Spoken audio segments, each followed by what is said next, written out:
Welcome to Miles, Menus, and Mystery.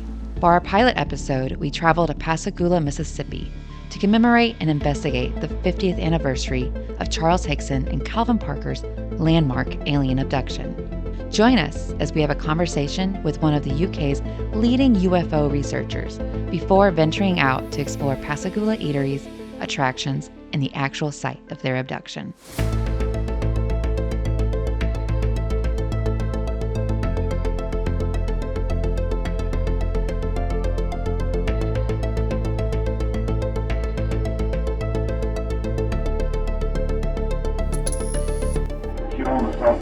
Dreaming is all I seen. But I was just men, when you follow men, I seen three things.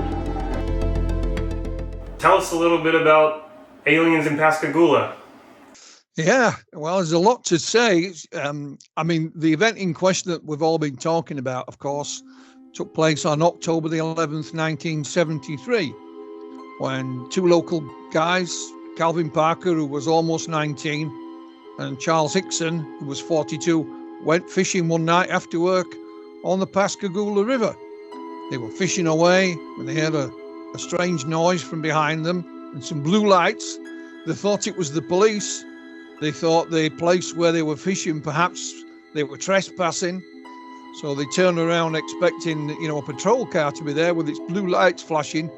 And it wasn't any patrol car at all. A huge football-shaped object descended, had two lights at one end, then this opening appeared, and three very strange humanoid creatures literally floated out of it. They didn't touch the ground. Two got hold of Charles Hickson, one got hold of Calvin. They've taken on board this thing, each had an examination of some description, and they were placed back on the pier. Calvin had a great sense of humor, and of course that day of October the 11th was his first day at work in the shipyard. He says, I got hired, fired, and abducted on the same day, and it's true, he did, because he didn't live in that area. He didn't know the area. He'd gone out there to get a regular 9-to-5 job, then go home on the weekend, and he would pay lodgings to Charlie. And that was his first day at work. In 2018, I met up with Calvin, virtually, and published two of his books. And sadly, he passed away on August the 24th of this year, just missing out on the 50th anniversary. And since that time, we've obtained a lot more information. I've been working with my colleague, Dr. Irina Scott in Ohio. I'm in the UK, of course, and a lot more witnesses.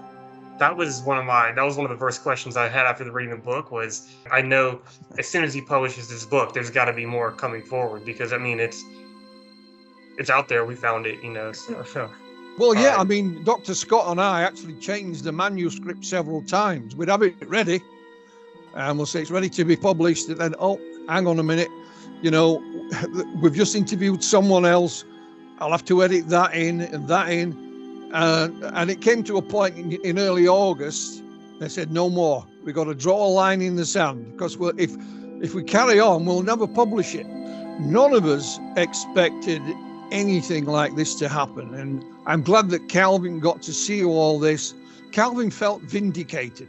I told you so. Yeah. I told you so. Now you're going to believe me, He really went a 180. He went from not wanting anything to, you can go on YouTube and see the historic marker where they commemorate this is where that happened, and he's there with his family, and I'm happy that he did that he was absolutely. That's a lot for a 19-year-old.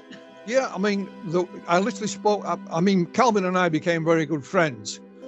He was due to come to England at one point, but he took ill, and that was the beginning of his illness. Although at that point we didn't know what it was, he was just unable to fly.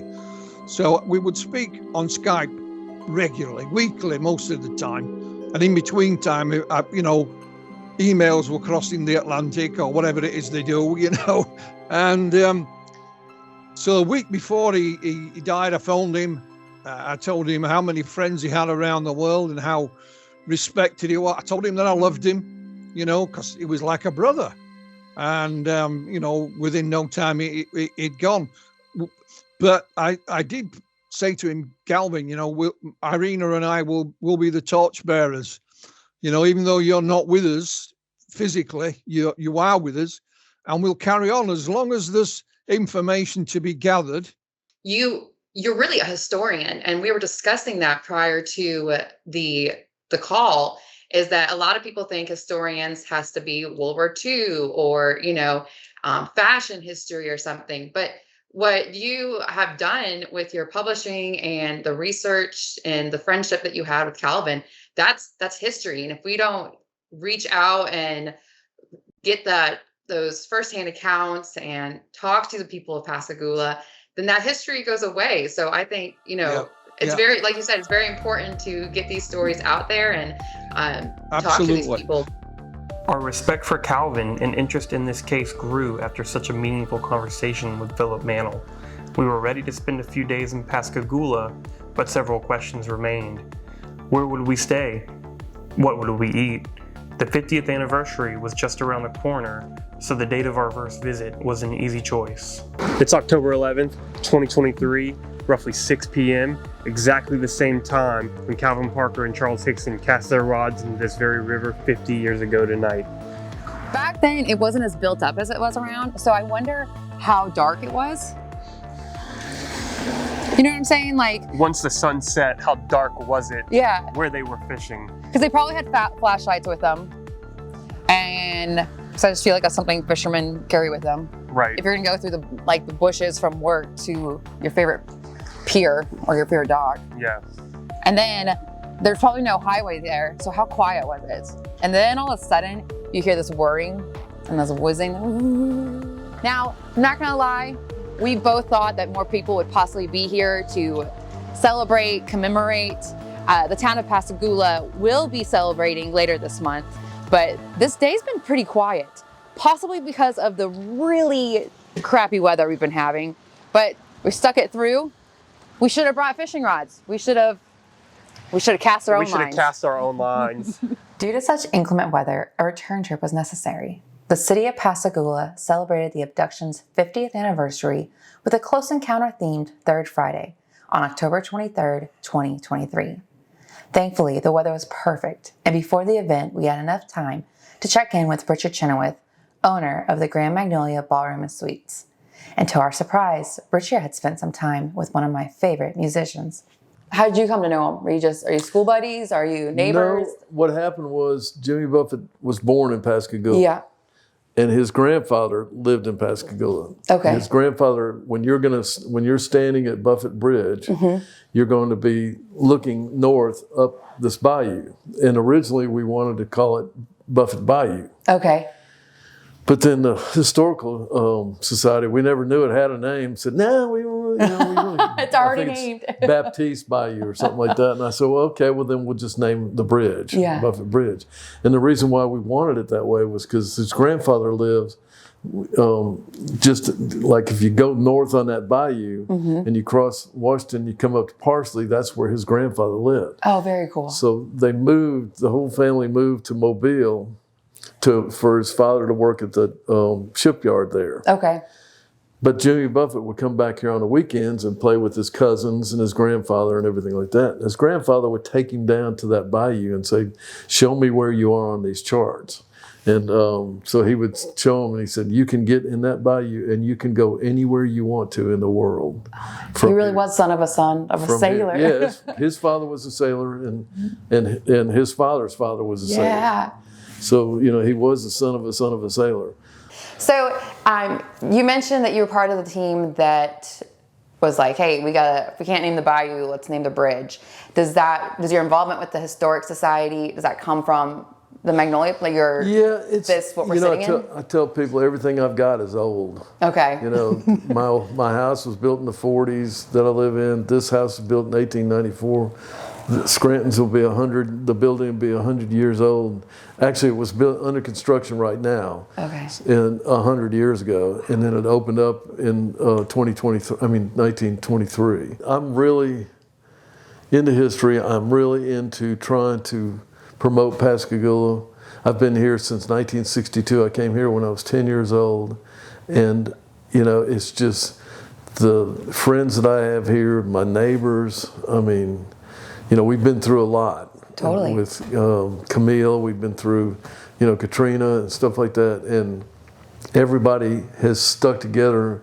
How did you come about owning the Grand Magnolia Ballroom and Suites? Well, the Grand Magnolia came after Scranton's. Ken Steiner was the one that basically put all this together. I mean, you know, you should see, I mean, it was just a shell and everything like that. And he came in, they redesigned it. The stairway that's right behind me here, that's running east and west, used to run north and south. Oh, wow. So they had not to, easy. you know, they had to rearrange things to be able to get five suites upstairs. What is the most popular suite here, or what's the most requested? Okay, it depends on who's asking. If they're cheap, then the most popular is the Key West and the Cape Cod because those are the lowest rates. Okay. If they're here to experience and everything like that, the Little Gem where you're in is my top room. Okay. That's my most favorite room. And Little Gem is a genus of magnolia trees. Okay. So that's why we call it, you know, here's the Grand Magnolia, and so that was the room that Jimmy Buffett and Mac stayed in and warmed up and, you know, got ready for the concert was like their on the green room. bridge and everything like that. So the chairs that you're sitting in and stuff like that are going to be where he sat. Well loved. That's awesome. Yeah. That's cool. So I tell people that he stayed there. He didn't actually spend the night. Yeah, he's been hanging out. But he stayed there about 5 hours. Tearing up. Oh no, I was. You've got it tearing up. Yeah, no. He stayed there 5 hours. So Just you know. hearing about just that his persona is. Well, there's There's no stage, like his stage presence is just his presence in general. So you moved here in 62. 62. So you were here in 73. Right. Did you know? I was actually in and out from college, and that's when Close Encounters, you know, came out, the movie Close Encounters, and so it all kind of tied in. Yeah. I was just coming back home when it happened and everything like that, so I was really on top of it because I'm a firm believer that there is life in, you know, we're just, for us to think that we're the only, you know, life in this whole vast universe is very egocentric, I guess you would say. What was the atmosphere or general of Pascagoula during that time? In October 1973. Just like anybody else, it was, you had non-believers, believers, and then you had people in the middle that, you know, couldn't decide whether it was true or not. I was probably more in the middle until I actually listened to Calvin Parker talk about it. But listening to Calvin, I can tell you that we were doing the UFO, it's this time of year, third Friday, where we did the themed UFO, and Calvin was speaking down just a few buildings down from the restaurant and everything like that. And I was out there talking to some friends, and I'm going, I don't know whether I'm going to go down there, you know, no. And finally, people kept staying there and everything, and so I got a little bit more curious, and so I went down there and sat there and listened to him, and I went, oh my God, you know, this, I mean. He's not making it up. No, I mean, you know, I mean, I don't know, I was just enthralled. Totally, absolutely. Yeah. And of course I knew Calvin, and he knew me and everything like that over the years, and so we had another opportunity to sit down, and he was telling me all about how he was going around the world speaking about this, and you know, he was just a great guy, and I just you can't. You've lost a couple of buddies this year. Yeah, you can't make something like that up for your whole life. Yeah. As if the Jimmy Buffett Little Jim connection hadn't already made our stay special, Richard also knew Calvin and could speak to his character, further solidifying the fact Parker and Hickson wouldn't fabricate their abduction. Our next stop, Round Island Lighthouse. In 1833, the United States Lighthouse Board decided the Mississippi Sound was long overdue. By 1954, this original structure's foundation began to erode, and a second lighthouse completed construction in 1859 for the grand total of $7,130.97. This lantern was fitted with a fourth order Fresnel lens, allowing 12 to 14 miles of visibility. Round Island Lighthouse operated for another 90 years before being deactivated in 1949. The Bureau of Land Management deeded the lighthouse and its 50 acres of land to the city of Pascagoula in 1986. Vandalism and erosion forced the lighthouse into a state of disrepair before being toppled by Hurricane George in 1998. A rebuild effort began but ceased when Hurricane Katrina destroyed the progress. Shortly after, the city of Pascagoula decided to move the historic structure to the mainland once and for all. During construction, as much of the original, salvageable materials were used as possible. On Friday, November 13, 2015, the city held a celebration for the lighthouse's grand opening, allowing for tours to share a legacy of piracy, military battles, and more for anyone who seeks adventure. After a day exploring Pascagoula, we were starting to get hungry and wanted to grab a bite to eat before closest encounter. Thankfully, our new friend and longtime Pascagoula resident Richard Chenoweth not only owns the Grand Magnolia, but also Scranton's Restaurant and Catering. So that used to be our back door. So when you walked in, you saw the jail cell and everything, and then you came through into the courtroom, which is where the mayor was also the city judge. So he put on different hats and everything like that. That was like, it was biased at all. 1920s? Yeah, 1923 is when this opened. And so you had the jail cell where you kept the prisoners, you had the courtroom where you tried the prisoners, and then you had the mayor's office. The mayor's office is right there. The secretary was at one end and he was in, the back end right here. And because she used to come in and eat, my desk was right here. Oh my gosh, you get that a lot, don't you? And then the front was the city hall where you came and did all your business with the city, paid your taxes and everything like that. Then the fire station was the other half. And what the fire station, when it burned down to finance this, they leased this half to the city. So the city's payment paid for the whole structure of the building. Wow. It cost $30-something thousand to build this building in the 20s. That's an obscene amount. I was sitting here at that round table in there during COVID, and this lady came in and hands me this file folder and she said, I found this in my attic. And it was all the specifications for this building. It was from the architect, who the architect was, letters, the dispute over a leak that they had that still was there when we did the report. Perfect. Thank you so much. We appreciate it. Yeah. Glad to do it. Thank you all. Nice Thank you meeting so much. you. Love picking your brain. That was well, fun. If you think of anything else, let me know. Absolutely. Right. Some of our favorite menu items at Scranton's were the seafood mushrooms, crawfish egg rolls, nachos, and the shrimp po' boy. We also tried their theme drink for the Closest Encounters Alien Bar Crawl, the Alien Ooze. As the sun set over Pascagoula, we stepped outside to commemorate the 50th anniversary. Sang with all might, they said, My father told me there were no such things. But on Thursday night, October 11, 1973, the most dramatic and convincing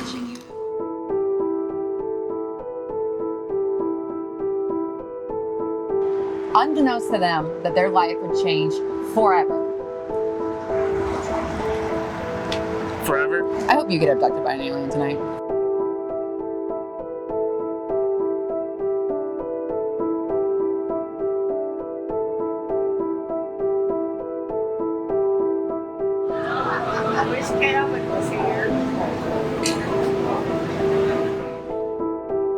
Next time you pass through the Magnolia State, detour just south of Strange and experience the beautiful yet mysterious city of Pascagoula. As Philip mentioned, since publishing Beyond Reasonable Doubt, more witnesses have come forward with stories from that fateful night in October of 1973, not for fame or recognition, but to expose the truth we all deserve to know. We are not alone.